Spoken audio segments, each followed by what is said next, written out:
Star Trek Voyager has a real love-hate relationship with most Trekkies, and while I enjoy it overall, I can't deny there's some serious flaws in the series. Our series premise surrounds the Intrepid-class starship Voyager.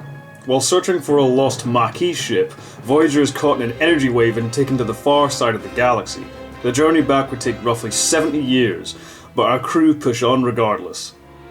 What really brings the show down is that it kinda squandered a lot of its own potential. For one thing, the crew isn't all Starfleet. Part of the crew is Maquis, a rebel faction that comes into conflict with both Starfleet and the Cardassians.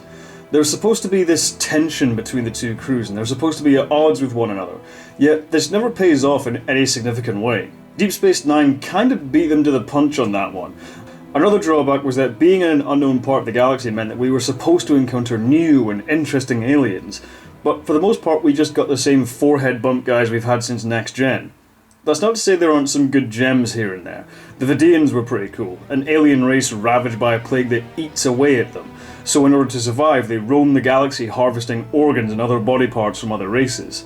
The Hirogen were also a favourite of mine. Their design was cool and they were a truly formidable enemy with an interesting culture. The first two seasons were pretty stale, with only a handful of episodes really bringing the A-game. Season 3 got good, but it was only from Season 4 that things got really good. Our cast of characters is a mixed bag. Kes and Neelix were okay, but I could never cope when they were the focus of an episode. Chakotay was fine, likeable, and was a win for Native American representation, I guess. Harry Kim was meh. B'Elanna Torres was fine, but her constant moping about her Klingon side was really annoying. The rest of the cast, however, were all good. Captain Janeway was great, at first appearing a lot like Picard in a way, except that she liked coffee rather than tea. But the writing for her really rose in quality as the seasons went on. While the show squandered its premise a little, Janeway really did begin to feel the strain of being the only Federation ship in that region of space. She kept her cool for the most part, but when shit hit the fan, Janeway went kind of psycho, like driving the ship directly into a binary pulsar after being dicked around by invisible aliens. These moments are a real highlight for the character. The EMH, or Emergency Medical Hologram, known simply as the Doctor, was another inspired idea. We've seen intelligent holograms before, but never to this level. The Doctor became a fascinating part of the show as he developed into full sentience. However, unlike Data, who remained emotionless and struggled to grasp basic human concepts, the Doctor revelled in them. He danced, he sang, he painted, he played instruments, and even had a few love affairs. Robert Picardo was excellent as always, and had consistently good, interesting stories written about him.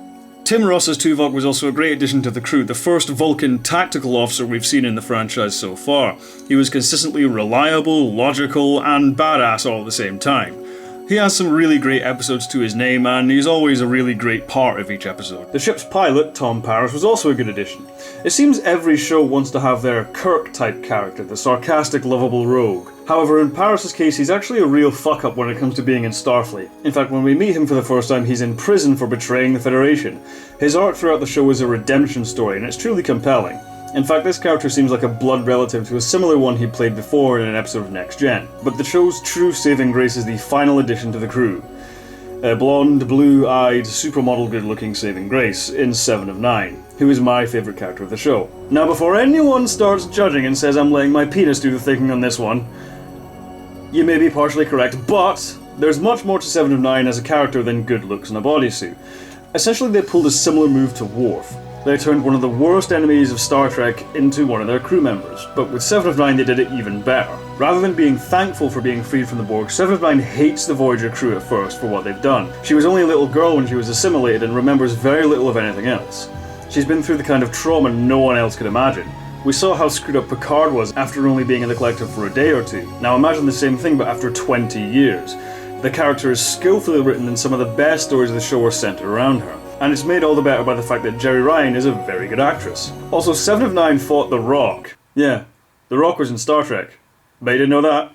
In the end, Star Trek Voyager isn't the best Trek show, and it takes a while to get going, but once it does, there's some really good stuff to be found. There's some great two-parters and a few longer arcs here and there. The frequent appearances from the Borg offer some good episodes. Each Trek show has its big bad. In the original series it was the Klingons, in Next Gen it was Romulans, DS9 had the Dominion. For Voyager they went with the Borg.